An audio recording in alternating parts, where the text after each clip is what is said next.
สบายดีพ่อแม่พี่น้องที่อยู่ในลาวและอยู่ต่างประเทศและก็สบายดีพ่อแม่พี่น้องFCทั้งฝั่งไทยเบอร์สุขุสุคนมื้อนี้จะพามาเบิ่งอาชีพครูลาวที่ลาออกลาออกจากการเป็นครูอยู่ในสปป.ลาวและเข้าไปหาเฮ็ดเวียกเฮ็ดงานอยู่ในประเทศไทยเคสนี้บ่แม่นเคสทำอิฐเนาะเพราะว่าก่อนหน้านี้ก็เคยเกิดขึ้นมาหลายเคสแล้วนะและที่ฮู้กันอยู่ก็คือคนลาวหั่นเฮ็ดอาชีพอยู่ในประเทศตัวเองหั่นบ่กุ้มอยู่กุ้มกินนะบ่พอกินเพราะว่าเงินเดือนน้อยค่าของชีพสูงค่าของชีพหันแทบจะบอกว่าอยู่แถวสวิตเซอร์แลนด์พุ่นแหละนะถ้าเกิดว่าเปรียบเทียบกันนะแต่ว่าชีวิตกันเป็นอยู่แทบจะเหมือนกับว่าโลหินยา นะสำหรับประชาชนคนธรรมดาอยู่ในประเทศลาวนะครูมาแต่ว่าบ่มีเวียกเฮ็ดนะถึงมีเวียกเฮ็ดกับเงินเดือนน้อยนะเราก็เลยตัดสินใจออกจากอาชีพครูนะเพื่อไปหาเฮ็ดเวียกเฮ็ดงานอยู่ในประเทศไทยนะค่อยมีคลิปวิดีโอของพวกเขาไหมพวกแกเบิ้งไปเบิ้งเฮียนจะควรอยู่บ้านอยู่ลาวเนาะแต่ว่าเพิ่นอยากมาเฮ็ดเวียกอยู่ไทยว่าซั่นซะเพราะว่าก็บ่ฮู้คือกันว่าย้อนหยังเนาะเป็นหยังจึงมาเฮ็ดอยากมาเฮ็ดเวียกอยู่ไทยเพราะว่าเฮ็ดเวียกอยู่ลาวหันเงินเดือนมันน้อยแบบคิดจังได๋คิดแนวใดจึงออกจากอันเป็นครูนี่บ่เสียดายว่าเฮียนมานี่บ่เสียหลายเลยคิดในใจฮู้จังซี่บ่เฮียนเสียเวลาหรอกแม่นบ่เอาเงินเดือนครูนี่เท่าใดตอนนั้นก็1,500,000ถ้าเป็นเงินไทยเท่าใดเงินบาทเท่าใด 2,000 กว่าโสดมักผู้บ่าวไทยบ่ถ้ามีคนมักก็มักเอาสิมาถามความรู้สึกสาวครูเบิ่งได้มาเห็นประเทศไทยนี่แบบรู้สึกจังได๋ตื่นเต้นคือแบบประเทศไทยคือแบบเป็นประเทศที่สวยงามมากอาชีพครูลาวที่อยู่ในประเทศลาวหันเงินเดือนถ้าตีเป็นเงินไทยก็คือ 2,500 บาทเนาะคือ1,500,000นั่นก็คือ 2,500 บาทบ่ฮอด 2,500 นะประมาณ 2,400 นี่แหละนะบ่ฮอด 2,500 นะถ้าเป็นเมื่อ3ปีก่อนเงินเดือนครูอยู่ที่ 6,000 บาทเพราะว่า1,000 บาทเท่ากับ 250,000 นะถ้า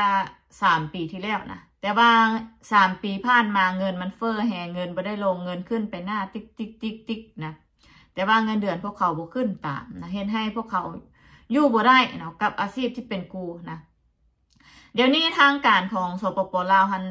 ในเมื่อครูลาวหันลาออกลายนะเขาก็เลยเอาทหารมาสอนแทนครูนะแล้วครูนะเข้าไปเป็นทหารแทนงงบ่ ก็คือทหารบ่เพียงพอเขาก็เลยเกณฑ์เอาครูอาสานะและก็กองร้อนเข้าไปเป็นทหารนะแล้วก็เอาทหารเข้ามาเป็นครูสอนนักเรียนแทนแล้วแนวใดมันสิพัฒนาไปหน้าล่ะ แนวใดมันสิมีประสิทธิภาพบ่ครูที่เขาจบครูมาแท้ๆก็คือเขาอยู่บ่ได้เพราะว่าอาชีพครูนะเงินเดือนน้อยแบบนี้เงินเดือน1,500,000นะถ้าเกิดว่าเว้ากันก็คือซื้อเข้าได้กระสอบหนึ่งถ้าเป็นครอบครัวใหญ่นะอยู่กันแบบ4-5 คนบ่ต้องใหญ่นะเข้ากระสอบหนึ่งแทบจะบอกว่า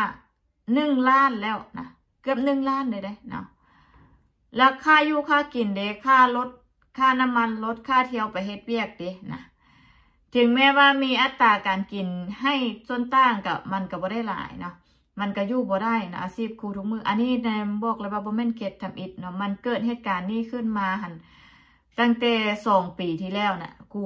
เริ่มลาออกหลายๆครูเริ่มออกจากการสอนนักเรียนหลายๆนักเรียนโรงเรียนก็น้อยนะแล้วก็ครูอยู่แต่โรงเรียนนั้นก็บ่ได้เพียงพอต่อความต้องการของคน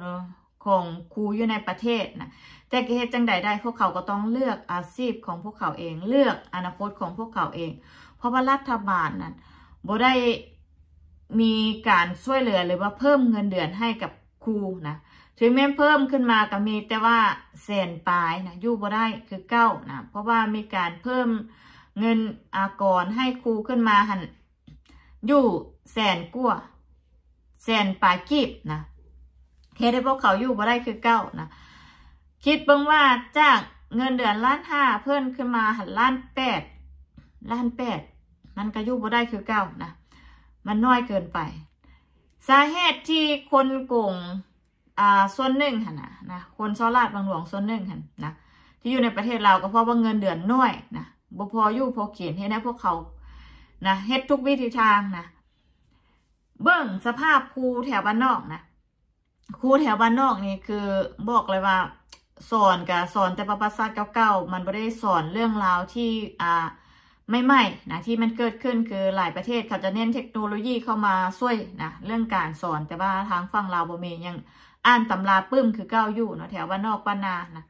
นอกจากมหาลัยดังๆอยู่ในสปป.ลาวอันนั้นจะมีอยู่นะแต่กลัวทุกคนที่จะเข้ามาฮอดมหาลัยหันบางคนนั้นกำลังซับบ่พอนะซับจางก่อนนะฉะนั้นแล้วเขาจึงเฮียนเอาแค่อ่านได้เขียนออกนะทุกมือนี่เขาบ่เน้นแบบจบสูงมานะถึงแม้ว่าจบสูงมาอยู่ในสปป.ลาวหันก็ยากที่จะเฮ็ดเวียกเข้าเฮ็ดเวียกนะเพราะว่าคนจบสายอาชีพมาส่วนหลายนี่คือเซเวอยู่เฮือนละล่ะนะส่วนหลายเซเวอยู่เฮือนละล่ะเพราะหยังนะเพราะว่าบ่มีเงินซื้อจ้างเข้าตอนเรียนก็ต้องจ้างนะ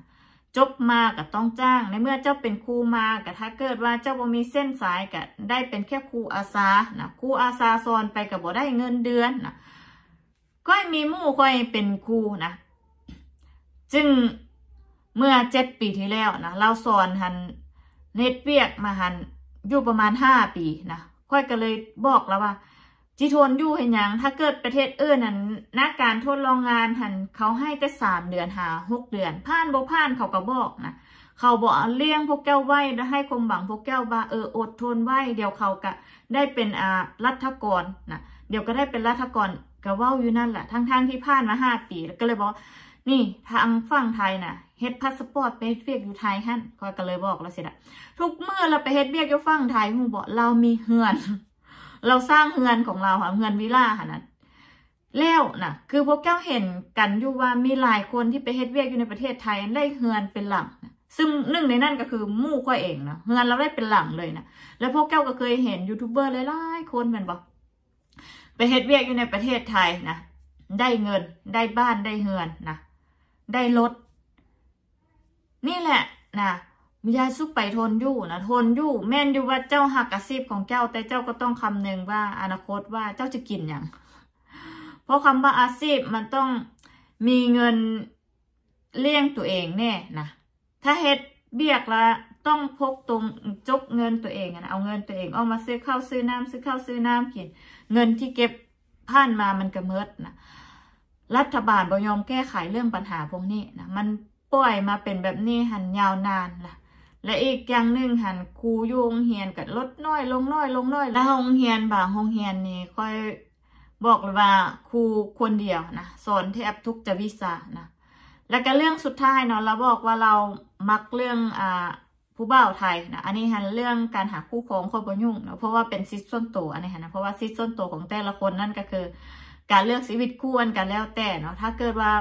มักผู้บ่าวไทยก็หาผู้บ่าวไทยนะเรื่องความพอใจของเราเพราะว่าเมื่อก่อนมีคนเคยถามว่าสาวเรามักบ่าวไทยโบหันนะนี่แหละนะ